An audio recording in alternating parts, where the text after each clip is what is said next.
వెధవ డబ్బు కోసం షీలాన్నే. డబ్బుతో అవసరం ఉంటే తెలుస్తుంది. అది ఎంత పెద్ద సమస్యో. ఈ ప్రపంచంలో అన్నిటికంటే పెద్ద సమస్య డబ్బు లేకపోవటం. ఆ డబ్బు నన్నడిగితే నేనిచ్చేవాడినేగా. తీసుకోవటం గొప్ప కాదు.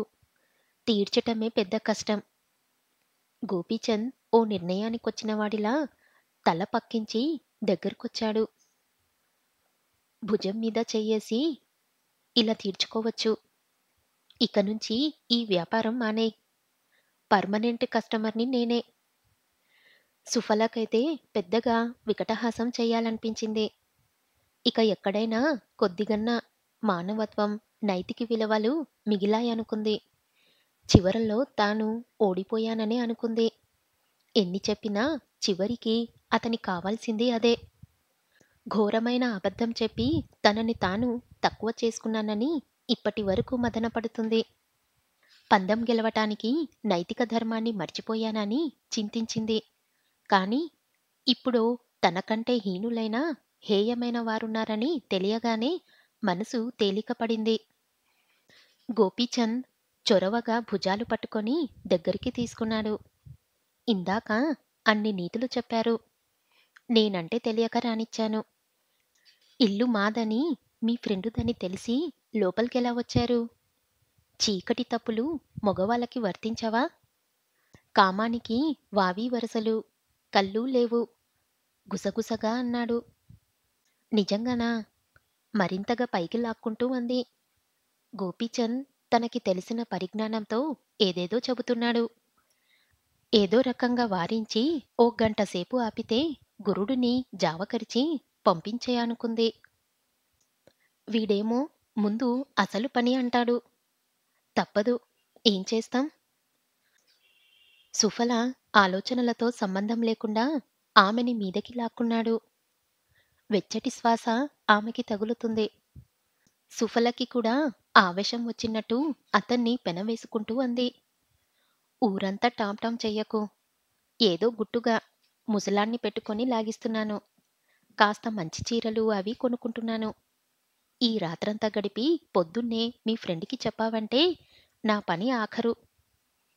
మా ఆయన అసలే చండశాసుడు. గోపీచంద్ చికాకుగా మొహం పెట్టి, ఈ గదిలోకి వచ్చిన తర్వాత అన్ని మాటలే. చేతులు లేవు. 500 ఆలోచించు. నేను ఎవ్వరికీ చెప్పను. ఆఖరికి నా మిత్రుడికి కూడా. అసలే కొట్టుకు చస్తున్నారు వెధవలు. ఇక ఇది కూడా చెప్పావంటే రోజు రాత్రిపూట మీ ఇంటి ముందు కొట్టుకు చావాలి. కొట్టుకున్నారా? ఎవరు? అంది కళ్ళు వెడల్పు చేసుకొని. దయానిధి త్రిమూర్తి. ఎందుకు కొట్టుకున్నారో ఇంకా తెలీదు. 2 రోజుల్లో ఇద్దర్నీ కలిసి ఏం జరిగిందో తెలుసుకోవాలి. ఆ ప్రయత్నంలో ఉన్నాడు కమలాకర్. మీ ఆయన్నే పెద్ద మనిషి. సుఫల గుండెల్లో రాయి పడింది. కలవటం, మాట్లాడటం అంటూ జరిగితే తన విషయం బయటపడటం ఖాయం. గురుమూర్తికి అంత తెలియటం, ఆపై తాను నో. మిగిలిన ఓంకార్‌ని పూర్తి చెయ్యాలి. ఓ గంట గడపాలి. ఏకాంతం కల్పించుకోవాలి. ఆ తర్వాత అందరూ కట్టగట్టుకొని చచ్చినా తనకి అనవసరమైన విషయం. ఓంకార్‌ని కూడా త్వరగా రప్పించుకోవాలి. దిగ్విజయంగా పూర్తి చెయ్యాలి. ఆడది తప్పు చేయాలనుకుంటే ఎంత గొప్పగా చెయ్యగలదో తన భర్తకి నిరూపించాలి. అనుమానపు మొగోళ్ళందరికీ చెప్పుతో కొట్టినట్టు తన గాథ గుణపాఠమవ్వాలి. తన ఆశ, ఆరాటం తీరాలి. ఆడదాన్ని అనుమానించే మగవాళ్ళు ఒక్కరైనా తన ఆటోబయోగ్రఫీ తెలుసుకొని మానుకుంటే, భార్యని భార్యగా చూసుకుంటే నా ఈ జీవితం అంకితమైనట్టే. ఏమిటా పరాకు? మగాడి కౌగిల్లో ఆడది పరాకు, చిరాకు పడకూడదు. అణిగిపోవాలి, కరిగిపోవాలి. సుఫల యాంత్రికంగా కదులుతూ ఉంది. గోపీచంద్ 500కి గిట్టుబాటు కోసం నానా హైరాణ పడుతున్నాడు. 10 రోజులుగా ఆకలితో ఉన్నవాడి ముందు 10 రకాల స్వీట్సు ఎదురు పెడితే ఏది తినాలో అర్థం కాక అన్నిటి మీద హడావుడిగా చేతులేస్తూ దొరికిందాన్ని నోట్లోకి తీసుకున్నట్టు గోపీచంద్ ఇష్టం వచ్చినట్టు మెడని తన నాలుకలతో తడుపుతున్నాడు. కాలికి కాళ్ళు మెలిపెడుతున్నాడు. చేతులని కూడా ఖాళీగా ఉంచటం లేదు. దక్షిణ హస్తాన్ని సుఫల ఎద మీద, వామన హస్తాన్ని నడుం మీద, అన్నీ విప్పదీయకుండానే అడ్డం వచ్చిన వలువలు సంగతి పట్టించుకోకుండా ఎగిరెగిరి పడుతున్నాడు. పిచ్చివాణ్ణి సింహాసనం ఎక్కించినట్టు ఆమె అనంత సుందర సుమధుర శరీరాన్ని తన స్వంత ఆస్తిలా ఉక్కిరిబిక్కిరి చేస్తున్నాడు. మనసులోని అయిష్టాన్ని మొహంలో కనపడకుండా భగవాన్ త్వరగా కాలింగ్ బెల్ మోగేలా చూడు అని వేడుకుంటుంది. గోపీచంద్ ఆవేశం చూస్తుంటే మొత్తం ప్రపంచమే వచ్చినా ఇడదీసిన విడిపోయేలా లేడు. ముగ్గురిలో కనపడని పిచ్చి ఆవేశం, ఆడదాన్ని అబగా లాక్కునే తత్వం. అదే సమయంలో పొగర్ని ఆపుకోలేక పమిటలాగాడు. సుఫలకి పిన్ పెట్టుకోవటం అందరి ఆడవారిలానే అలవాటు. సహజంగా లాగిన విసురుకి పర్మని శబ్దం చేసింది. అదేదో ఘనకార్యమైనట్టు రొమాన్లా మన్మధుడు క్యూపిడిలా సగర్వంగా చూశాడు. బంగారం లాంటి చీర. సుఫల సిన్సియర్గా బాధపడింది. గోపీచంద్ చీర గురించి ఆలోచించే స్థితిలో లేదు. చినిగిన చీరని, చిరుబురులాడే ఆమె పదాల్ని అస్సలు పట్టించుకోలేదు. విసురుగా పక్కకి నొక్కి పెట్టాడు. హమ్మా! అరిచింది అతని దూకుడికి. పరిపూర్ణమైన పురుషుడికి అష్టమదులు ఉంటాయంట. పాపం సుఫల కర్మకాలి గోపీచంద్లో రెండు మదలు పుష్పలంగా ఉన్నాయి. ఒకటి స్త్రీ మదం, 2 యవ్వన మదం. అది కాక గోపీచంద్ వయసు 35 పైన ఆ వయసు గల వారితో సరసం. నుడుగు మీసాల యువకుడి ఆత్రమంతా. ఒకరికి ఏమీ తెలియదు, రెండో వారికి అన్నీ తెలిసి ఎక్కడ మిటాలో ఎక్కడ నొక్కాలో తెలియటం వల్ల ప్రస్తుతం సుఫల రెండో వాడితో ఆ బాధపడుతుంది. ఇష్టముంటే అది వేరే సంగతి. సాక్షాత్తు స్వర్గమే కనబడుతుంది. ఆమెకి ఆ నరకాన్ని తప్పించటానికన్నట్టు కాలింగ్ బెల్ కిచకిచామంటూ అరిచింది. సైలెన్స్ అన్న ఆ పని పిల్లల గోల. గోపీచంద్ కాలింగ్ బెల్ని పట్టించుకోలేదు. సుఫలే శక్తినంత ప్రయోగించి విదిలించింది. కానీ వదిలితేనేగా. ప్లీజ్ వద్దనకు. నెల రోజుల దాహం. చచ్చిపోతున్నాను. ఓరిన అసాధ్యంకులా. ఎవరో వచ్చారు. మరోసారి మోగిందంటే నా మొగుడు లేస్తాడు. అప్పుడు నిజంగానే నిన్ను నన్ను చంపుతాడు. వదులు. ఒక్క నిమిషంలో పంపించి వస్తాను అని బలవంతంగా పక్కకి తోసింది. అయిష్టంగానే పక్కకి తొలిగాడు. సుఫల ఎత్తులపైనున్న పమిటని సవరించుకొని ముందు గదిలోకి వచ్చింది. గురుమూర్తి ప్రశాంతంగా నిద్రపోతున్నాడు. మత్తు కనిపెట్టిన వాడెవడో గాని వాడికెయ్యాలి దండ. ఈ ప్రపంచంలో విమానం కనుక్కున్న వాడికన్నా టెలిఫోన్, కరెంటు, రైలు ఇవి కనుక్కున్న వారెవ్వరూ గొప్పవాళ్ళు కాదు. మత్తుమందు కనుక్కున్నవాడే ఈ ప్రపంచంలో సంబంధం లేకుండా హాయిగా, ప్రశాంతంగా, కుళ్ళు, స్వార్థం, విషం మరిచి నిదురించే ఔషధం మత్తుమందు. అది కనుక్కున్న ఓ శాస్త్రజ్ఞుడా నీకు జోహార్. సుఫల ఆ శాస్త్రజ్ఞుని సర్టిఫికెట్ ఇస్తూనే తలుపు తీసింది. ఎదురుగా నాయర్. గిర్రున వెనక్కి తిరిగింది. కంగారుగా పరిగెత్తింది. ఆ సమయంలో ఆమె కనులు ఉద్వేగంగా కదులుతున్నాయి. గుండెల మీద చెయ్యి వేసుకొని, మా అమ్మ నాన్న వచ్చారు. అబద్ధమని అనుమానం రాకుండా చెప్పింది. గోపీచంద్ నోరు తెరిచాడు. నా 500 బూడిదలో పోసిన పన్నీరేనా? మళ్ళీ ఈ గదిలోకి రావాలంటే మరో 5 కాగితాలు సమర్పించుకోవాల్సిందేనా? అవసరం లేదు. ఇంకోసారి నో చార్జ్. నాది హామీ. నన్ను నమ్ము. అది సరే. ఇప్పుడు బయటికెళ్ళడం ఎలా? సింపుల్. సందులోంచి గోడ దూకి వెళ్ళు. అటు ఇటు చూసుకొని ఎవరూ లేరని నిర్ధారించుకొని దూకు. గోపీచంద్ ప్యాంట్ పైకి లాక్కొని పద చూపిదువుగాని అన్నాడు. సుఫల అతనితో పాటు నడిచి వంటగది లోపల నుంచి వేసి ఉన్న తాళాన్ని తీసి పెరటిలోకి నడిచింది.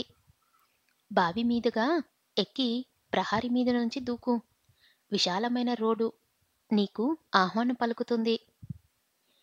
నీ భావుకత్వం ఏడ్చినట్టు ఉంది. మళ్ళీ ఎప్పుడు కబురు చేస్తావు? మరో 4 రోజుల తర్వాత. అప్పటికి అంతా అయిపోతుంది. అప్పుడు నన్ను ఎత్తుకోవాల్సింది నువ్వే. ఆమె అన్న మాటలు దేనికో తర్వాత గాని అర్థం కాలేదు. గోపీచంద్ తల ఊపి బావి ఎక్కాడు. సుఫల అతను దిగే వరకు ఆగి పక్కకొచ్చింది. నాయర్ నిశ్శబ్దంగా నిలబడి ఉన్నాడు. చీకటిలో అతని మొహంలోని భావాలు తెలియటం లేదు. వస్తానమ్మా. వచ్చిన పని, చెప్పిన పని అయిపోయింది. చెప్పి వెనక్కి తిరిగాడు. ఒక్క నిమిషం అంది సుఫల. మూర్తిభవించిన ధైర్యంతో 2 చేతులతో నమస్కారం పెట్టి అంది. నువ్వెవరో నేనెవరో మంచి చెడు ఆలోచించకుండా చేశావు. మళ్ళీ జన్మంటూ ఉంటే నేను తల్లిగా మారి నిన్ను నవమాసాలు మోస్తాను తాత. అంత మాటెందుకులేమ్మా. 4 రోజుల్లో నువ్వు అనుకున్నది సాధించు. భర్తతో పాటు ప్రపంచాన్ని ఒప్పించు. లేదంటే ఇలాంటి చీడపురుగులు నా కొట్టు దగ్గరకొచ్చి నన్ను రాచి రంపన పెడతారు. 4 రోజుల్లో అంతా అయిపోతుంది తాత. నువ్వే చూస్తావుగా. నాకు సహకరించినందుకు నీకు ఎటువంటి ఇబ్బంది రాదు. మరి ఓంకార్? చివరికి మిగిలింది అతనే. నీతో పాటు అతనికి లెటర్ రాశాను. బహుశా రేపే అతను నాకు ఎదురుపడొచ్చు. నాయర్ వస్తానన్నట్టు తల ఊపాడు. సుఫల జాకెట్లో నుంచి 500 నోటు తీసి నాయర్కిచ్చి చెప్పింది. ఏదన్నా అనాథ శరణాలయానికి చందా ఇవ్వు తాత. నాయర్ వాటిని ఆ ఊ అనుకొని నడిచాడు. కనుమరుగయ్యేంత వరకు అలానే నిలబడి ఉంది. ఆ తర్వాత మళ్ళీ మామూలుగా 2 వైపులా తాళం వేసి ఆ తాళాన్ని భద్రంగా గురుమూర్తి లుంగీకి కట్టింది సుఫల. అలా కట్టిన రెండో నిమిషంలో మెలకువ వచ్చి గురుమూర్తి ఆ చీకటిలో తడుముకుంటూ లుంగిని కట్టిన తాళాన్ని పట్టుకున్నాడు. తనలో తానే గురుమూర్తా, మజాకా అనుకొని మళ్ళీ నిద్రలోకి జారిపోయాడు. ఈ రోజు నుంచి నాకు సెలవు. ఉదయాన్నే చావు వార్త చల్లగా చెప్పాడు గురుమూర్తి. సుఫల గుండె జల్లుమంది. 3 వారాల నుంచి ప్రయత్నిస్తుంటే ఇప్పటికి దొరికింది సెలవు. ఏదేమైనా నిన్ను పరీక్షించుకునే అవకాశం దొరికింది. ఇంకా ఎక్కడైనా ఆశ మిలిగి ఉంటే చంపుకో. నీకు ఓటమి మాత్రమే మిగులుతుందని తెలుసుకో. మీరలాంటి అపోహల్లోనే ఉండండి. నా విజయాలు తెలిస్తే అసూయపడుతారు. గెలుపు వివరాలు అప్పుడప్పుడు వినే కంటే మొత్తం అన్నీ ఒకేసారి వింటే మీకు నాకు తృప్తి. విజయ గర్వంతో నవ్వింది సుఫల. గురుమూర్తి అనుమానం, ఆశ్చర్యం మూర్భివించినట్లు అలాగే నిలబడిపోయాడు. ఓడిపోయిన వారికి ఎప్పటికీ మిలిగేది అవమానమే, లేదా నవ్వుల పాలు.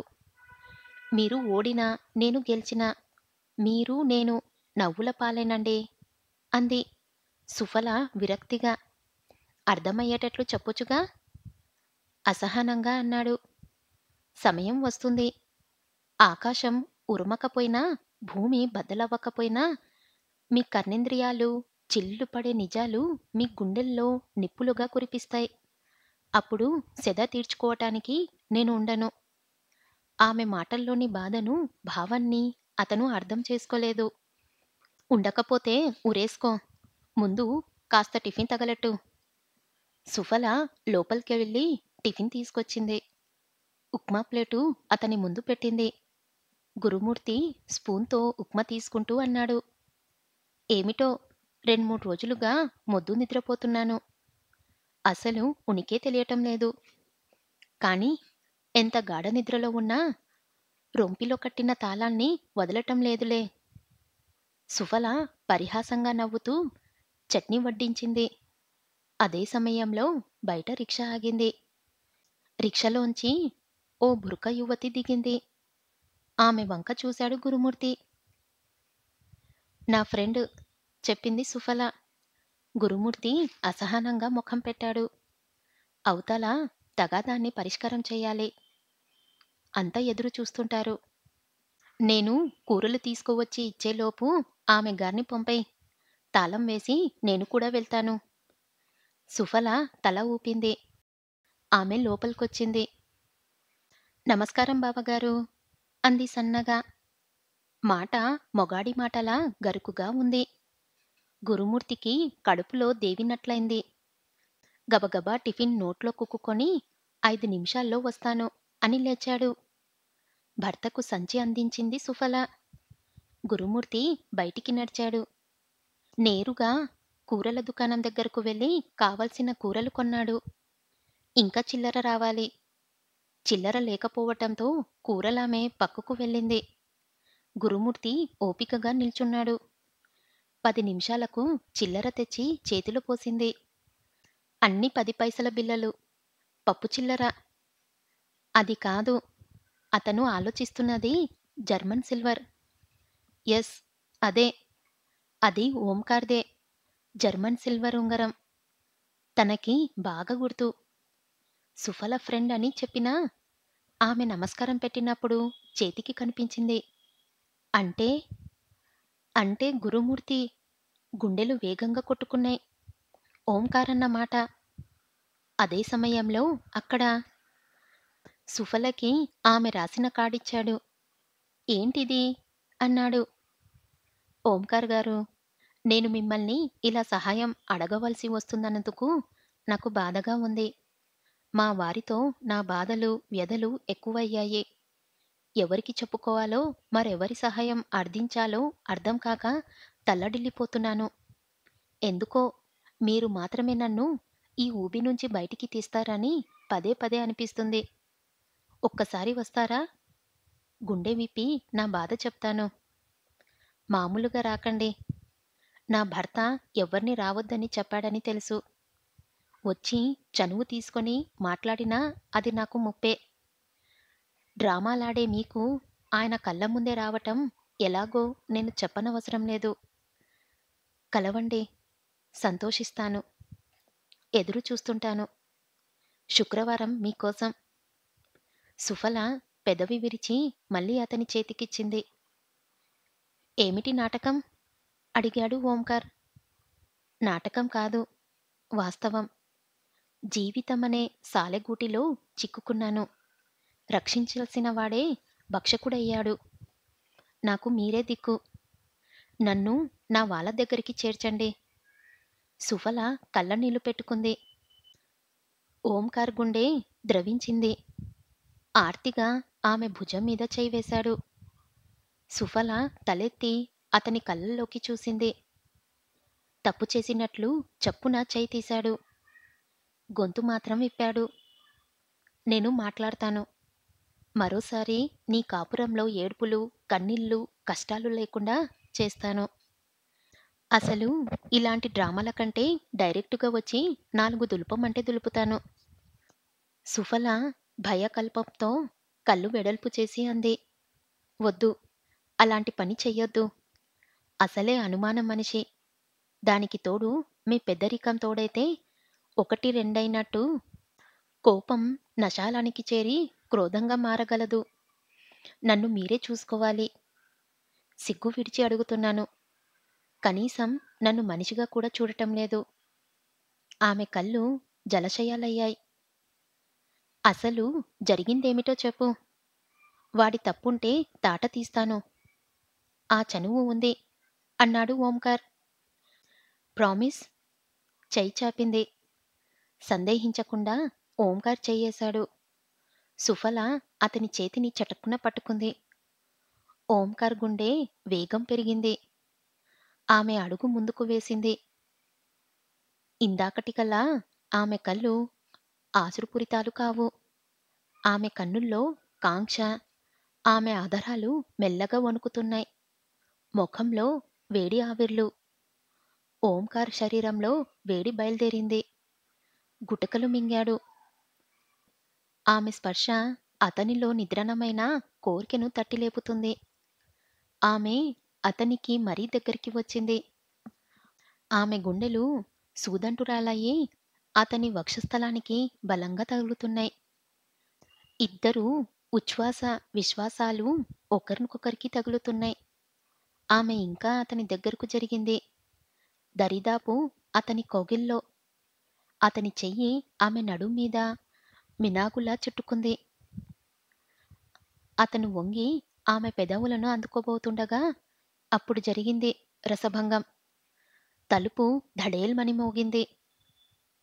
స్వర్గానికి మరో మెట్టు వయ్యబోతుండగా ఎవరో బలవంతంగా లాగి నరకంలో పడేసినట్టు ఫీలింగ్.